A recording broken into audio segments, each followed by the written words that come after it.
Hello everyone, and welcome to Reading with Mrs. Adams. I'm Mrs. Adams, and today we're going to read stories and poems all about spiders. We're going to start with a little finger play. It's a finger play because we're going to use our hands to make the motions as we sing. So, you're going to put your pinky finger on your thumb, and then you twist your hand and touch pinky to thumb to make the spider crawl up the water spout. Ready? Let's get started. The eensy-weensy spider went up the water spout. Down came the rain and washed the spider out. Out came the sun and dried up all the rain. And the eensy-weensy spider went up the spout again. Let's do it in Spanish. Ready? La araña pequeñita subió, subió, subió. Vino la lluvia y se la llevó. Salió el sol y todo se secó. Y la araña pequeñita subió, subió, subió otra vez. Oh, I love that. Let's do it this time with a great big giant spider. Now, I don't think a great big giant spider is going to move as quickly as the little spider. So we're going to go slow. Ready? Let's do it. The great big giant spider went up the water spout. Down came the rain and washed the spider out. Out came the sun and dried up all the rain. And the great big giant spider went up the spout again. Let's do that in Spanish. We say great big giant spider. It's la araña grandota. Let's do it. La araña grandota subió, subió, subió. Vino la lluvia y se la llevó. Salió el sol y todo se secó. Y la araña grandota subió, subió, subió otra vez. That was fun. Our first story today, boys and girls, is called The Lady and the Spider. It's written by Faith McNulty and illustrated by Bob Marshall.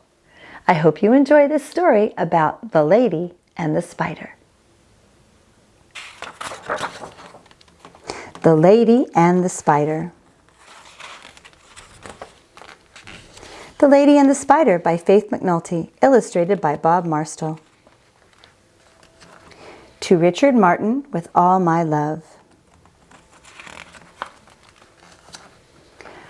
On a summer day in a lady's garden, a spider stood on a lettuce leaf. She looked about and saw hills of green and valleys of green. Between two leaves, she saw a green cave. Walking daintily on her 8 legs, she went inside. With the tips of her long legs, she felt the sides and the ceiling and the floor. The cave suited her.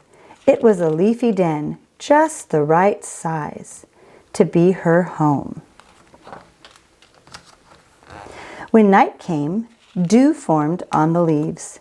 Drops of water trickled into a hollow beside the spider's den. They made a tiny pool. The moon rose, moths wakened, and flew dizzily about the garden in search of other moths. One saw moonlight shine in the pool. It flew into the water. Its wings became wet. Unable to fly, it drowned. In the morning, when the sun rose, the spider looked into the pool and saw the moth. She walked to the water's edge and had breakfast.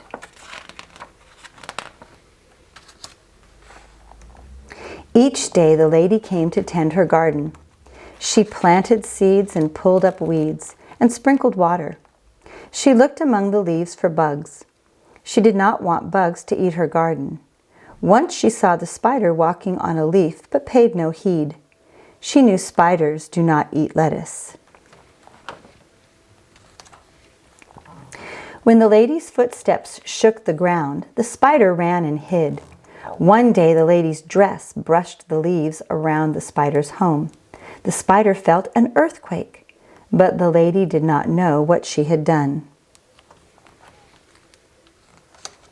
For many days the garden grew. The lettuce leaves grew bigger. Each day the spider walked on the leaves, searching for food. At noonday, when the sun was high, small flies, the kind with golden eyes, sat quietly on the leaves to warm their wings and rub their hands together. They were the spider's lunch. Birds also dined in the garden. They perched on the fence and looked about sharply, peering here and there, searching for bugs. One day the spider was having lunch. She was eating a large blue fly. A bird swooped down. Just in time, the spider saw its swift dark shadow. She leaped into her den. The bird flew off with the fly. As the days grew hot, the lady knew it was time to pick the lettuce. Each day she came to the garden with a basket and a knife and cut off a head of lettuce for her lunch. Each day the lettuce that she picked was closer to the head of lettuce in which the spider lived. One day when the sun came up and warmed the walls of her den, the spider went out and walked down a green hill to her sparkling pond to see what might be there for breakfast. Just at that moment the lady came into the garden. She bent down, grasped the head of lettuce in which the spider lived, and cut it off at the roots. She shook off the dewdrops.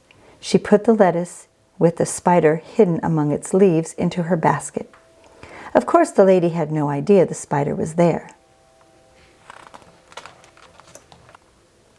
As the leaf beneath her feet shook, the spider dashed toward her den. Her den was gone. The lady's thumb had crushed it. The spider clung to the leaf while the whole green world trembled and shook around her. The lady carried the head of lettuce to her kitchen and laid it on the counter beside the sink.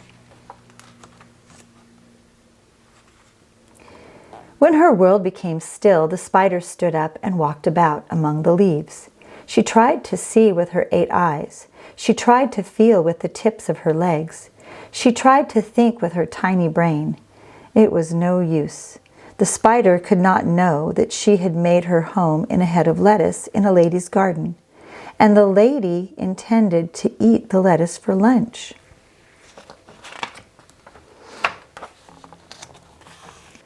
The lady bent over the sink. She picked up the lettuce. She parted the leaves and looked for bugs. She did not see the spider crouched deep in a dark cranny between 2 leaves. The lady put the lettuce into the sink. She put in the stopper and turned on the water. It poured clean and cold over the leaves. Huge drops of water splashed around the spider. She was caught in an icy river. She lost her grip. She spun in the stream and was carried down and then pushed up and down again by the surging water. The lady turned off the faucet. The water in the sink became calm. The head of lettuce floated, rocking on tiny waves. Part of it was underwater and part above. The spider struggled upward to the surface. Her front legs found the edge of a leaf. She was heavy with water. With all her strength, she pulled herself up onto a leafy island. The leaf was cold. It was wet. The spider walked about, waving her long front legs, searching for a dark, dry, safe place to hide. The lady looked down, and a tiny motion caught her eye. She saw a small spider adrift on a raft of lettuce, trying to escape. The lady picked up the leaf with the spider clinging to it and opened the lid of the garbage pail. Just before the leaf dropped from her fingers, a thought crossed her mind. She looked again at the spider. The spider, searching for a place to hide, waved her legs. She waved and waved and waved. Looking closely, the lady saw things she had never noticed before. She saw how the spider's color matched the leaves. She saw the tiny dots that were her eyes. She saw how delicately she moved on her slender legs, and how she waved and waved and waved. The lady thought, "Isn't it wonderful that a creature so small can live and love life, find food and make a home just like me?" The lady closed the lid of the garbage pail. Holding the leaf carefully with the spider on board, she went to the garden. She bent over a head of lettuce and gently dropped the spider into its leaves. "Good luck in your new home," said the lady, and walked back to the kitchen for lunch. The spider landed lightly in a sun-warmed, sweet-smelling valley. She sat still until she was warm and dry. Then she walked up a green hill and down a green hill, searching with the tips of her long front legs. Soon she found a nook just the right size. There she waited, safe and snug, waited for lunch, for the sun to set and the moon to rise, and for her tiny, very important life to go on. And that is the end of The Lady and the Spider by Faith McNulty, illustrated by Bob Marstall. Our next poem, boys and girls, is called Cobwebby Corners. I hope you enjoy it. Cobwebby Corners. In cobwebby corners, spider folks spin thin, wispy patterns for dwelling in, with wee spider babies who'll grow up and roam to cobwebby corners and homes of their own. Our next story, boys and girls, is called Spiders. It's written and illustrated by Gail Gibbons, and this is informational text, so you're going to learn a lot of fun facts about spiders. Spiders by Gail Gibbons.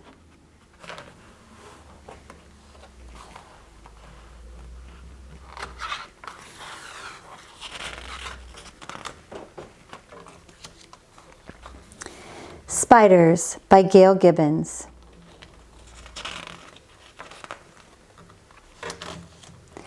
To Fred Lyon.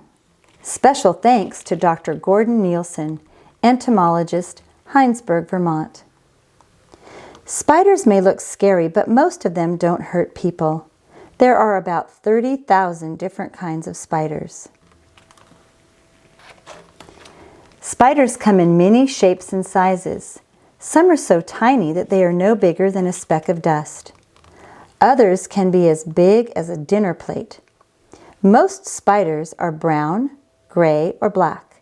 Some have bright colors. The first spiders lived about 300 million years ago, even before dinosaurs roamed the earth. Spiders belong to a group of animals called arachnids. The word arachnid comes from an old Greek legend. Once there was a woman named Arachne who was angry when she lost a weaving contest against the goddess Athena.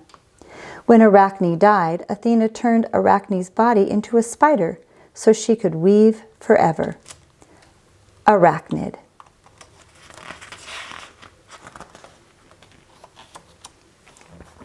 Spiders are not insects. Their bodies are different from insects in many ways. A spider's body. A spider's body has two parts, the abdomen and the cephalothorax. Cephalothorax means head-chest. Most spiders have 8 eyes. A spider has 8 legs. Some spiders spin silk with tiny organs called spinnerets. A spider has pedipalps to feel and to squeeze body juices from its prey. Abdomen, cephalothorax, pedipalps. An insect's body. Most insects have 2 big eyes, often with 3 smaller eyes between them. Many insects have wings. An insect antenna is for touch and smell. An insect has 6 legs. An insect's body has 3 parts, the head, the thorax, and the abdomen. head, thorax, abdomen, antenna. A male spider is smaller than a female spider. When a male spider finds a mate, he must be careful. If the female spider is hungry, she might eat him. Some male spiders do a dance or bring an insect to attract a female. A mother spider lays her eggs and encloses them in a strong silk sac. Some spiders lay a few eggs. Others lay thousands. After a number of weeks, the baby spiders creep out of the silk sac. Spider babies are called spiderlings. Egg sac, spiderling.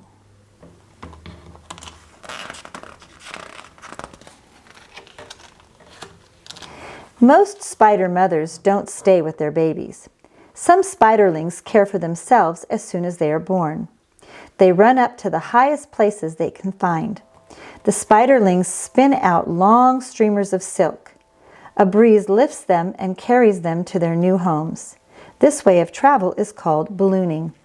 Streamer, ballooning. As a spiderling grows, its hard outer skin, called an exoskeleton, becomes tight. The skin cracks open along its back. The spider sheds it by climbing out. This is called molting. Most spiders molt 5 to 10 times. Exoskeleton, molting.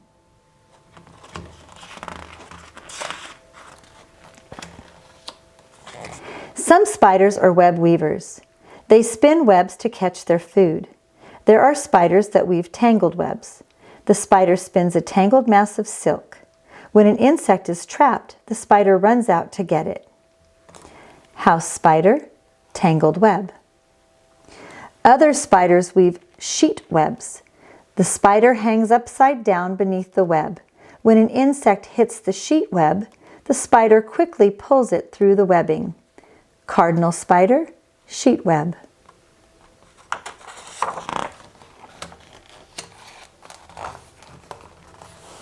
Spiders create funnel webs too. The top is big and the bottom is small. The web is held in place by lines of silk. The spider sits at the bottom and waits for an insect to fly or walk in. Grass spider, funnel web. Some spiders spin triangle webs. A triangle web is fastened at 3 points. The web's bands of dry and sticky silk trap insects. Triangle spider, triangle web.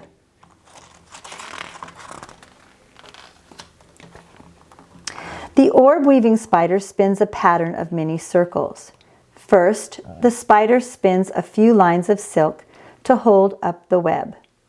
Then, it adds lines of silk that look like spokes of a wheel. Around and around the spider goes, adding a sticky coil to the spokes.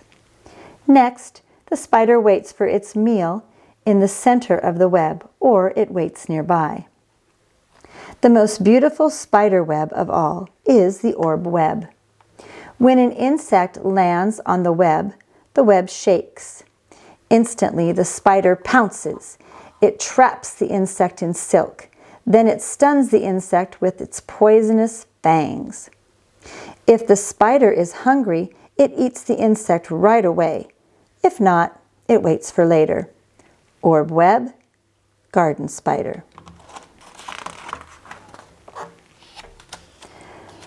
Not all spiders use webs for catching food. Some hide in burrows or beneath rocks and stones. When the spider sees an insect, it quickly runs out and grabs it. Wolf spider. One unusual kind of spider lives under the water.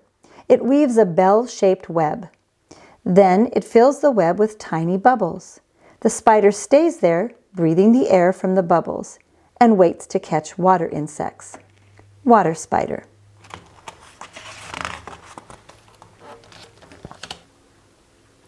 Another type of spider digs a tunnel and lines it with silk. To protect itself, it makes a hinged trap door from dirt and silk to cover the tunnel. When the spider is hungry, it opens the door a bit. If an insect comes close, the spider scurries out to catch it. Trapdoor spider. Some spiders hide on or inside flowers. One spider even changes color from yellow to white to match the color of the flower. When an insect lands, the spider snatches it. Crab spider.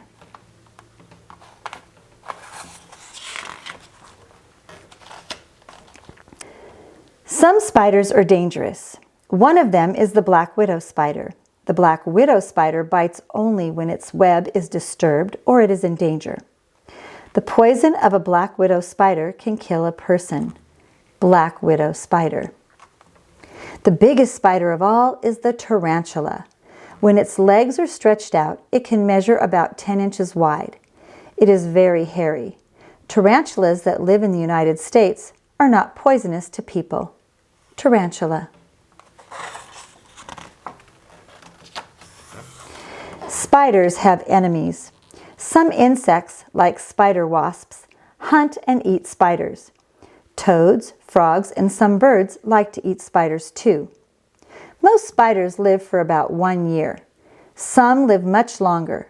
Female tarantulas sometimes live to be 25 years old.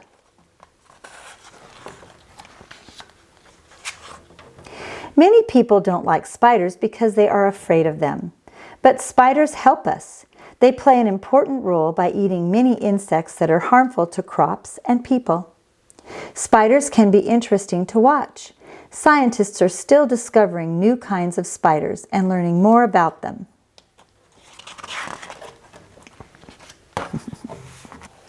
Spiders, spiders, spiders. Remember the nursery rhyme, Little Miss Muffet?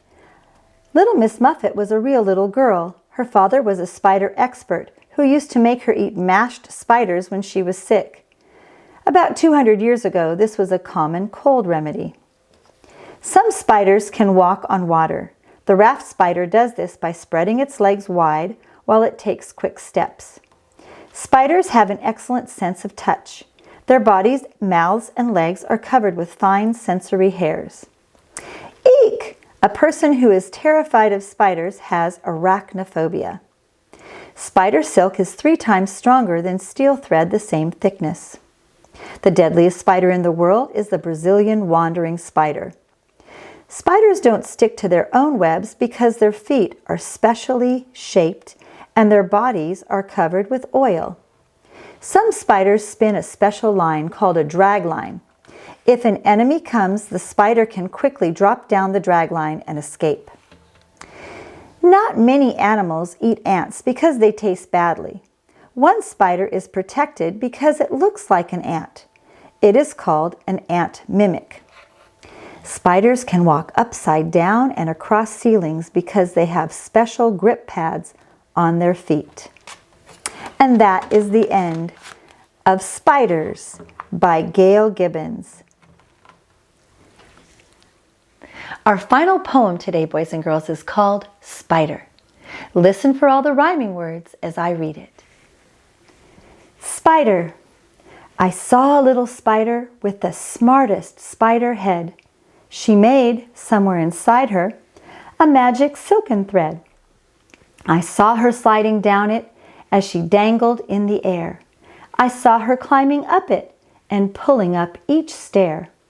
She made it look so easy, I wished all day I knew how I could spin a magic thread so I could dangle too. Our final story today, boys and girls, is called The Very Busy Spider. It's written and illustrated by Eric Carle. I hope you enjoy The Very Busy Spider.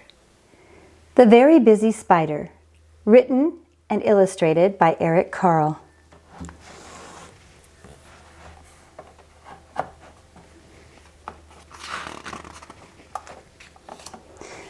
The Very Busy Spider, written and illustrated by Eric Carle.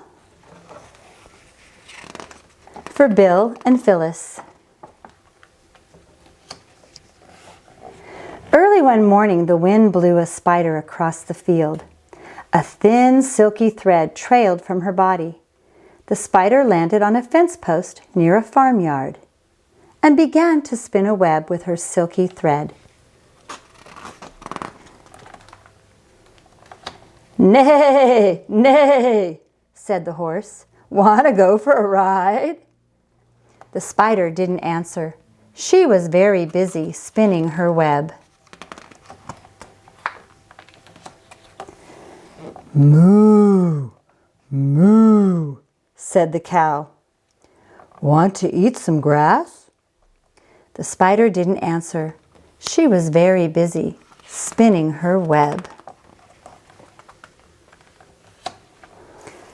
"Baa, baa," bleated the sheep.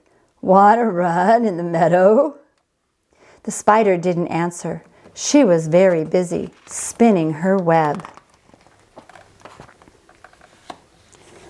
"Ma, ma," said the goat. "Want to jump on the rocks?" The spider didn't answer. She was very busy spinning her web. "Oink, oink," grunted the pig. "Want to roll in the mud?" The spider didn't answer. She was very busy spinning her web.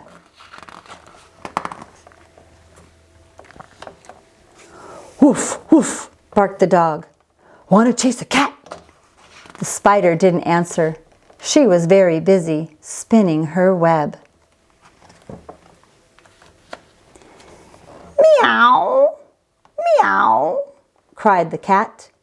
"Want to take a nap?" The spider didn't answer. She was very busy spinning her web. "Quack, quack," said the duck. "Want to go for a swim?" The spider didn't answer. She had now finished her web. "Cock-a-doodle-doo," crowed the rooster. "Want to catch a pesky fly?" And the spider caught the fly in her web, just like that.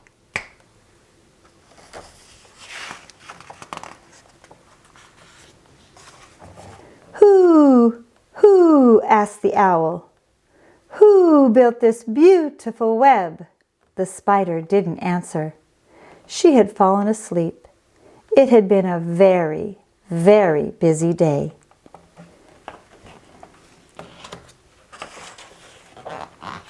And that is the end of The Very Busy Spider, written and illustrated by Eric Carle.